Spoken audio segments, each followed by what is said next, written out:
No one expected the homeless kid sleeping under the Miami pier to recognize the sleek white yacht pulling into the marina at dawn. But when those words tore from his throat, the millionaire's foot froze on the boarding ramp, and everything he thought he knew about his life began to unravel.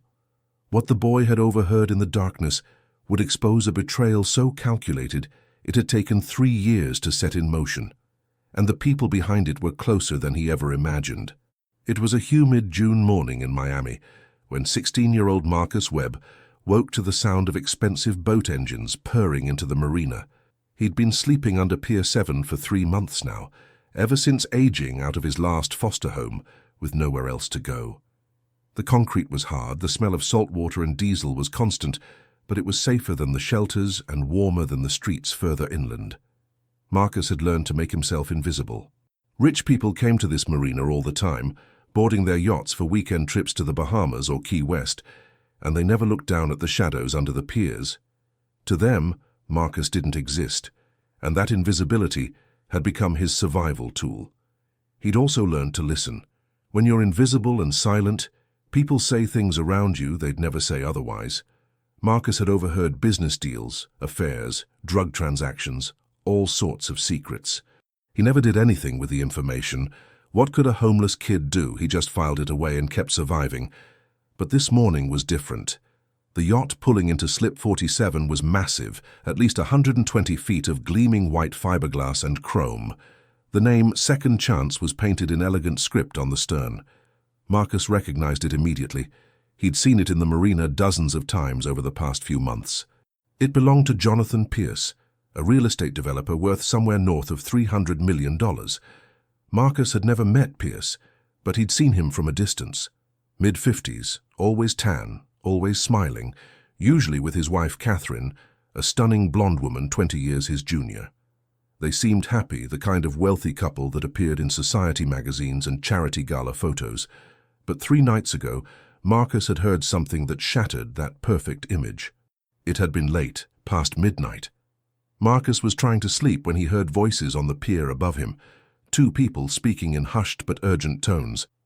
He'd learned not to eavesdrop, obviously, but the voices carried in the quiet night air. "The yacht trip is set for Friday morning," a woman's voice said. It sounded familiar, but Marcus couldn't place it. "He thinks it's a romantic getaway for our anniversary. He has no idea." "And you're sure about the timing?" A man's voice, deep and confident. "Everything has to be perfect. One mistake and we're both finished." "I've checked everything twice. The engine maintenance was done exactly as you specified. The malfunction will happen exactly 20 miles offshore, right over the deepest part of the channel. By the time anyone finds the wreckage, if they find it, there won't be enough evidence to prove anything." Marcus's blood had run cold. They were talking about sabotaging a boat, about killing someone. "And the will?" the man asked. "Signed last month. I'm the sole beneficiary. 300 million, plus the properties, the investments, everything. By this time next week, we'll be the richest couple in Miami." "Not a couple, not for a while. You'll have to play the grieving widow for at least a year." The woman laughed, a cold sound that made Marcus's skin crawl. "Oh, I can play grieving. I've been playing loving wife for 3 years. What's 1 more year of acting?" They'd talked for another 10 minutes, going over details. The man would be nearby in his own boat, ready to rescue the woman after the yacht exploded. They'd blame it on a gas leak, a tragic accident. Jonathan Pierce would die at sea and his wife would inherit everything. And then they'd said something that confirmed their identities. The woman had called the man David, and the man had reminded her to keep up appearances at her husband Jonathan's office. Catherine Pierce, Jonathan Pierce's wife, planning to murder him for his fortune. For 3 days, Marcus had wrestled with what to do. Go to the police. They'd never believe a homeless kid. He had no proof, just an overheard conversation. And if he was wrong, if he'd misunderstood somehow, he could be arrested for making false accusations. But if he was right and did nothing, a man would die. Now, watching the Second Chance pull into its slip on Friday morning, exactly as planned, Marcus made his decision. He couldn't let this happen. He had to warn Jonathan Pierce, even if it meant exposing himself, even if it meant trouble. Marcus climbed out from under the pier, his joints stiff from sleeping on concrete. His clothes were dirty, his hair unwashed. his appearance exactly what you'd expect from a homeless teenager. He probably smelled too, but none of that mattered now. He walked quickly down the pier towards slip 47. The yacht was just docking, crew members securing the lines, and there, stepping out of a silver Mercedes, was Jonathan Pierce himself. He wore white linen pants and a blue polo shirt, carrying a small overnight bag. He looked relaxed, happy, excited for his anniversary trip. Marcus started running. "Mr. Pierce, Mr. Pierce, wait." Pierce turned, surprised to see a dirty teenager sprinting toward him. His expression shifted from surprise to concern. Security guards who worked the marina started moving toward Marcus, ready to intercept what they assumed was a panhandler or troublemaker. "Mr. Pierce, please, don't get on that yacht, it's a trap," Marcus shouted, his voice cracking with desperation. "Your wife is trying to kill you." Everything stopped. Pierce froze, 1 foot on the boarding ramp. The security guards hesitated. Crew members on the yacht turned to stare. And from inside the yacht's cabin, Catherine Pierce emerged, her face a perfect mask of confusion and concern. "Jonathan, what's going on? Who is this boy?" Pierce looked at Marcus, really looked at him. "Son, what are you talking about?" Marcus was breathing hard, aware that every eye was on him. This was it, the moment that would either save a life or ruin his own. "I heard them, sir. 3 nights ago, under the pier. Your wife was talking to someone named David. They were planning to sabotage your yacht, make it explode 20 miles offshore. They want your money, your estate. It's all a setup." Catherine's face went white, then red with what looked like outrage. "This is insane. Jonathan, this boy is clearly disturbed. Security, please remove him." But Pierce held up a hand, stopping the guards. He was studying Marcus intently. "You heard this?" "Where?" "Under Pier 7, sir. I've been sleeping there. I heard them talking around midnight on Tuesday. They didn't know I was there. They planned everything. The boat maintenance, the timing, everything." "Jonathan, you can't possibly believe this," Catherine said, her voice rising. "Some homeless kid makes wild accusations and you're actually listening?" But something in Pierce's expression had changed. He looked at his wife differently now, searching her face for something. "Catherine, where were you Tuesday night? You said you were at the spa with friends." "I was. This is ridiculous. Which spa? Which friends?" Catherine hesitated, just for a fraction of a second. But it was enough. Pierce saw it. Marcus saw it. Everyone watching saw it. "The usual place with Jennifer and Maria. Jonathan, why are you interrogating me based on the ravings of a street urchin?" Pierce pulled out his phone. "Then you won't mind if I call Jennifer and Maria to confirm. Don't you trust your own wife?"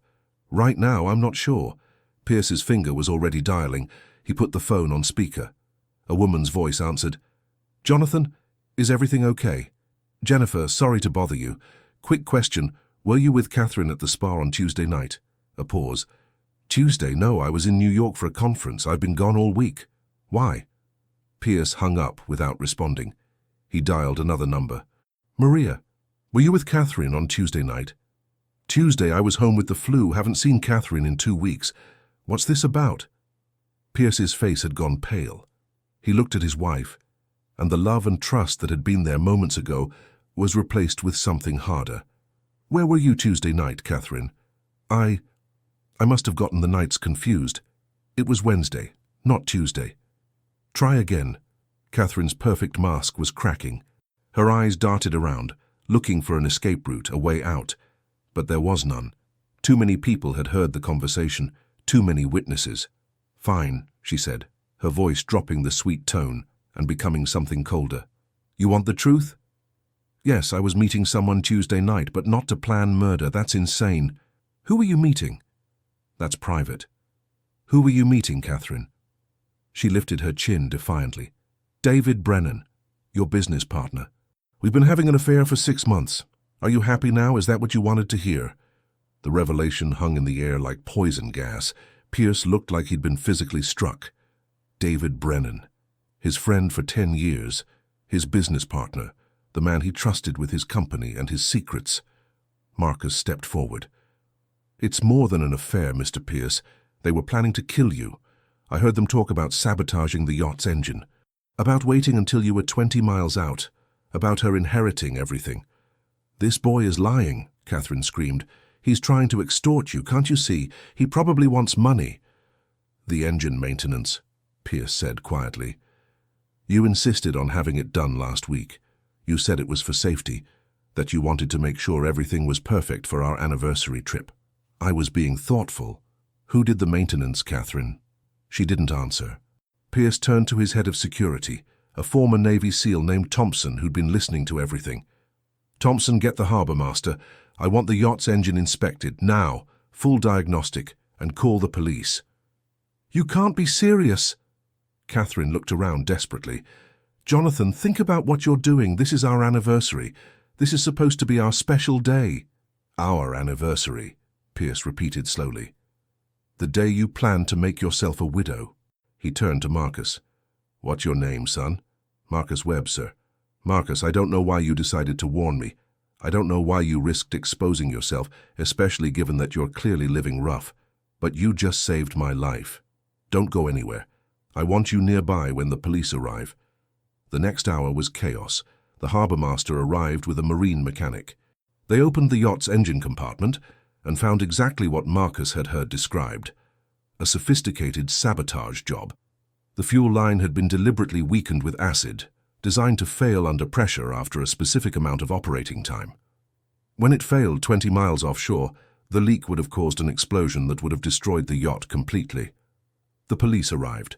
Catherine was arrested, still protesting her innocence, still claiming it was all a misunderstanding. But when they checked her phone records, they found dozens of calls and texts to David Brennan. When they picked up Brennan for questioning, he cracked within an hour, confirming everything Marcus had overheard. The plan had been exactly as Marcus described. Catherine and David had been having an affair for almost a year. They'd fallen in love, wanted to be together, but Catherine's prenup gave her almost nothing in a divorce. David had gambling debts of over $2 million. They needed Pierce's money, so they'd plotted to kill him, make it look like an accident, and split the fortune. The mechanic who'd sabotaged the engine was found and arrested. He'd been paid $50,000 by David, promised more after the accident. The whole conspiracy unraveled like a cheap sweater. Through it all, Pierce kept Marcus close. He gave him water, food from the yacht's galley, a clean shirt to wear while police took his statement. He treated Marcus not like a homeless kid, but like the hero he was. After Catherine and David were taken away in handcuffs, after the police finished their preliminary investigation, Pierce sat down with Marcus on the deck of the yacht that had almost become his coffin. "Tell me about yourself, Marcus. How did you end up under that pier?" Marcus told him everything: the foster care system, the group homes, aging out at 16 with no family, no support, no place to go, sleeping under the pier because it was safer than the shelters and warmer than sleeping further inland, surviving on day labor and whatever odd jobs he could find. Pierce listened without interruption, his face growing sadder with each detail. "You're 16. You should be in school. You should be playing sports, going to movies, doing homework, not living under a pier." "It is what it is, sir. I'm just trying to survive until I can figure something out." "You saved my life today, Marcus. You could have stayed quiet, stayed invisible. Why didn't you?" Marcus thought about it. "Because it was wrong, what they were planning. Maybe I'm nobody, maybe I've got nothing, but I couldn't just let someone die when I could stop it. My mom, before she died, she used to say that how we treat others is the only thing that really matters. Everything else is just noise." Pierce's eyes glistened.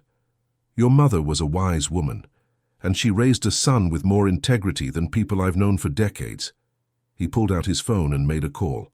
"Michael, Jonathan Pierce, I need you to come to the marina right now. Bring the paperwork we discussed last month. Yes, that paperwork. I'm making some changes." After he hung up, he looked at Marcus. "I'm not married anymore, not really. That marriage was a lie from day one, apparently. I don't have kids, never did, though Catherine and I talked about it. I have no family except a sister in California I haven't spoken to in 5 years. Do you know what that means?" "No, sir." "It means I have a $300 million empire and no one to leave it to. No one to share it with. No one who actually gives a damn about me rather than my money." Pierce stood up and walked to the yacht's railing, looking out at the ocean that had almost been his grave. And then a homeless kid I've never met risks everything to save my life. Not for money, not for reward, but because it was the right thing to do. He turned back to Marcus. How would you like to not be homeless anymore? Marcus felt his throat tighten. Sir, if you're offering me money, I'm grateful, but I'm not offering you money, Marcus. I'm offering you a life, a real life. School, college, a future. I'm offering you a place in my home if you'll accept it. Marcus couldn't speak, couldn't process what he was hearing. I know we just met, Pierce continued. I know this is sudden, but I'm a good judge of character, or I thought I was until today. Turns out I'm terrible at judging the people closest to me. But you, in one morning, you showed me more loyalty, more courage, and more integrity than my wife showed me in 3 years of marriage. So I'm asking, will you let me help you? Will you give me a chance to pay forward what you did for me today? I don't know what to say. Say yes. Say you'll come stay at my house. Say you'll go back to school. Say you'll let me be... Pierce paused, choosing his words carefully. A friend. A mentor. Maybe eventually something more, if we both feel it's right. I'm not trying to replace your mother or be something I'm not, but I am trying to do the right thing for someone who did the right thing for me. Marcus felt tears running down his face, the first time he'd cried since his mother's funeral 2 years ago. Yes, sir, I'd like that. Pierce smiled, the first genuine smile Marcus had seen from him all day. Then we have a deal. But Marcus, no more, sir. Call me Jonathan. The lawyer arrived 30 minutes later with documents. Pierce immediately started the process of becoming Marcus's legal guardian. It would take time, background checks, court appearances. But Pierce had resources, connections, and most importantly, determination. That night Marcus slept in a guest room at Pierce's waterfront mansion. The bed was softer than anything he'd ever experienced. The sheets were cleaner than he'd thought sheets could be. He took a hot shower that lasted 20 minutes, washing away months of grime and street life. But more than the physical comfort, it was the emotional safety that overwhelmed him. For the first time in 2 years, Marcus wasn't worried about where he'd sleep tomorrow, where his next meal would come from, whether he'd be safe. Someone was looking out for him. Someone cared. The next few months were a whirlwind. Marcus enrolled in private school, catching up on the education he'd missed. He was behind in some subjects, ahead in others, but he threw himself into learning with the desperation of someone who knew how easily it could all be taken away. Pierce was patient, supportive, and surprisingly fun to be around once Marcus got past the awkwardness of living with a near stranger. They ate dinner together most nights. Pierce helped with homework, despite being a billionaire with a company to run. They watched basketball games together. They talked about everything from business to philosophy to Marcus's mother, and slowly, carefully, they built something that looked like family. The trial of Catherine Pierce and David Brennan was a media sensation. The billionaire's wife who'd tried to murder him for his fortune, aided by his trusted business partner. It had everything: wealth, betrayal, attempted murder, and a homeless hero who'd saved the day. Marcus testified, telling the jury exactly what he'd heard under the pier that night. Catherine's lawyers tried to discredit him, painting him as an unreliable witness, possibly on drugs, definitely looking for money. But the physical evidence backed up everything Marcus said. The sabotaged engine, the phone records, David's confession. Catherine got 25 years for attempted murder and conspiracy. David got 30. The mechanic got 15 for his role. Justice, such as it was, had been served. But for Marcus, the real change wasn't in the courtroom. It was in his daily life. He made friends at school. Real friends, not just survival alliances. He joined the debate team and discovered he was good at arguing persuasively, probably from years of having to talk his way out of trouble on the streets. His grades were exceptional. Teachers talked about Ivy League possibilities, and Pierce, Jonathan, became the father figure Marcus had never had, not replacing his mother's memory, but filling a void Marcus hadn't even realized was killing him, the void of having no one who cared if he lived or died. One evening, about a year after that day at the marina, they sat on the mansion's deck watching the sunset over Biscayne Bay. Marcus was working on college application essays. Pierce was reviewing business documents. It was comfortable silence, the kind only possible between people who truly trust each other. "I've been thinking," Pierce said suddenly, "about the company, My legacy. Yeah? I'm 56 years old. I've built an empire, made more money than I could spend in 10 lifetimes. But what's it all for? When I die, who benefits? Some distant relative who never knew me? The government in estate taxes? You could donate it to charity. I'm going to donate a lot of it. Already started setting up foundations. But Marcus, I want you to know something. Pierce turned to face him directly. You're in my will. Significantly. Not everything. There are charities and causes I believe in, but enough that you'll never have to worry about money for the rest of your life. Marcus felt uncomfortable with the topic. Jonathan, you don't have to. I know I don't have to. I want to. You saved my life, Marcus. Not just that day at the marina, every day since. You reminded me what really matters. Not wealth or success or impressing people, but integrity, courage, doing the right thing even when it costs you something. He paused, emotion thick in his voice. I was in a marriage where I was valued only for my money, where my own wife saw me as a wallet to be emptied after my death. You, a kid who had nothing, risked everything to save a stranger. You showed me what real character looks like, and you've continued to show me every day since. You're not perfect, no one is. But you're genuine, you're kind. You're the son I never had and never knew I needed. Marcus felt tears building but fought them back. You're the dad I needed too. I just didn't think I'd ever find one. They sat in silence for a while, watching the sun paint the sky in oranges and purples. There's something else I want to talk about, Pierce said, something I've been considering for months. What's that? I want to adopt you, legally, officially, not as a guardian but as my son. You'd be Marcus Pierce, my heir, my family, my everything. Marcus couldn't fight the tears anymore. They came freely, years of pain and loneliness and desperate survival, finally finding release in the safety of someone who actually cared. I'd like that, he whispered. I'd like that a lot. The adoption was finalized 6 months later, just before Marcus's 18th birthday. Marcus Webb became Marcus Pierce with all the legal rights and privileges that came with being the adopted son of a billionaire. But the name change didn't matter as much as what it represented. A kid who'd been invisible, who'd been discarded by the system, who'd been sleeping under a pier now had a family. A real family, built not on blood or obligation, but on choice and love and mutual respect. Marcus graduated high school with honors. He got into Stanford, his first choice, with a full scholarship he didn't technically need anymore. But Pierce insisted he accept it anyway. Let them invest in you too, he'd said. You've earned it. The day before Marcus left for California, they took the yacht out. Not the second chance, Pierce had sold that boat, too many bad memories, but a new one, which Pierce had named True North, after asking Marcus's opinion. They anchored off Key Biscayne, eating sandwiches and watching dolphins play in the distance.